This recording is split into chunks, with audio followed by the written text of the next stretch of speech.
Yet the path chosen in 1936 now carried Germany, Italy, and Japan deeper into a conflict whose end no one could yet foresee. With France subdued and Britain still defiant across the Channel, the Axis powers shifted their gaze to the south, where the deserts of North Africa and the islands of the Mediterranean offered both promise and peril. Italy, eager to carve out an empire of its own, had already struck from Libya toward Egypt, hoping to seize the Suez Canal and cut Britain's vital route to India and the oil fields beyond. The Italian advance faltered almost at once. Supply lines stretched thin across hundreds of miles of sand, and British forces under General Wavell struck back hard at Sidi Barrani. Within weeks, the invaders were driven back into Libya, their morale shaken and their equipment scattered across the dunes.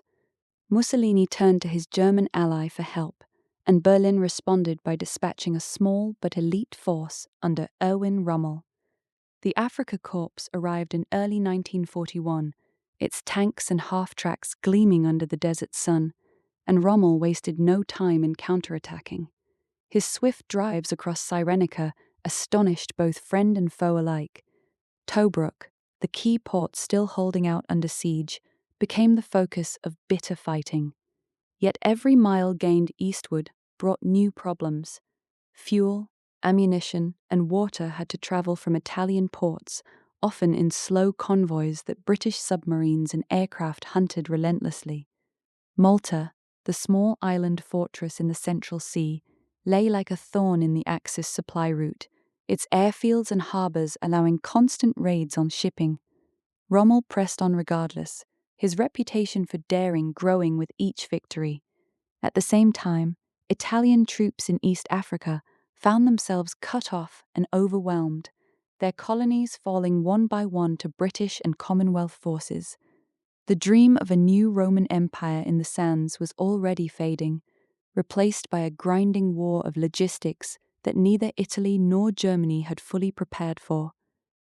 To secure the southern flank before any deeper thrust into the Middle East could succeed, Germany looked to the Balkans. Yugoslavia and Greece had tilted toward Britain, and Italian failures in Albania made action urgent.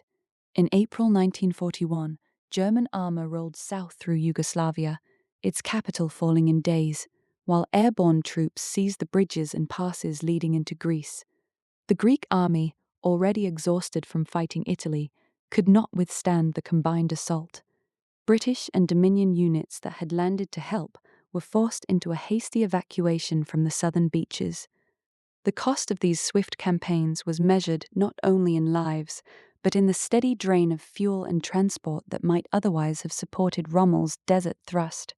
Romanian oil fields supplied much of the Axis need, yet every extra division sent to the Balkans meant fewer resources for the Mediterranean convoys. Hitler now eyed Crete as the next prize, hoping its capture would finally neutralize the British naval presence and open the way to Cyprus and beyond. Paratroopers dropped onto the island in May under heavy fire, suffering severe losses before securing the airfields. The victory came at a high price, and it left the German airborne forces too weakened for similar operations elsewhere. Across the desert, Rommel's second offensive had carried him to the Egyptian frontier, yet Tobruk still held, and the long supply columns continued to suffer from air and sea attack. The Mediterranean theatre had become a contest of endurance rather than decisive maneuver.